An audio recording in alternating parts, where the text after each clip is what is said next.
buku yang saya tulis yang berjudul Bisa Itu Juga. Stalor adalah anak berumur 13 tahun. Dia kehilangan ayahnya saat ia berumur 8 tahun. Stalor adalah anak yang ceria, tapi semenjak adiknya yang bernama Eleana lahir, hidup Stalor menjadi terbalik. Ia pun membenci adiknya. Meski begitu, Eleana masih menyayangi kakaknya, tapi hal ini terjadi.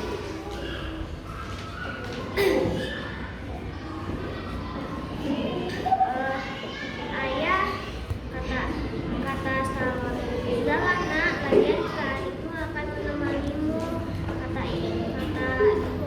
Bunda Stalor. Stalor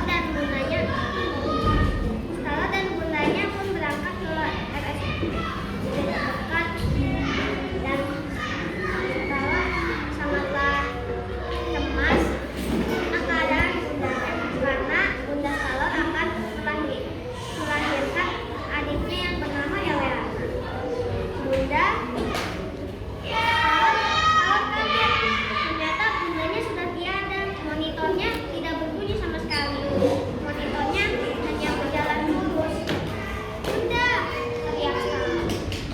5 tahun kemudian,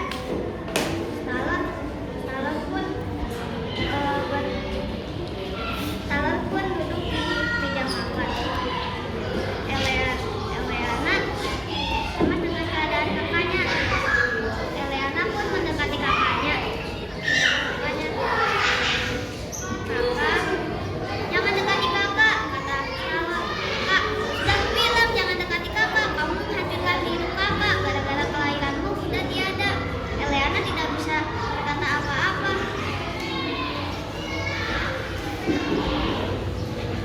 Eleana langsung masuk ke kamarnya. Dia tertidur di ranjangnya. Dia pun melihat buku diary-nya. Dia sering menulis cerita-cerita hidupnya di dalam buku diary-nya. Karena ini sudah jam 10 malam, Eleana pun menyibukkan lampu hidupnya. Besoknya, Eleana bangun dari ranjangnya. Dia pun ke meja makan. Ternyata sudah ada Stalor di situ yang sedang sarapan di sekolah. Eleana pun makan, tetapi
Sekian dari saya.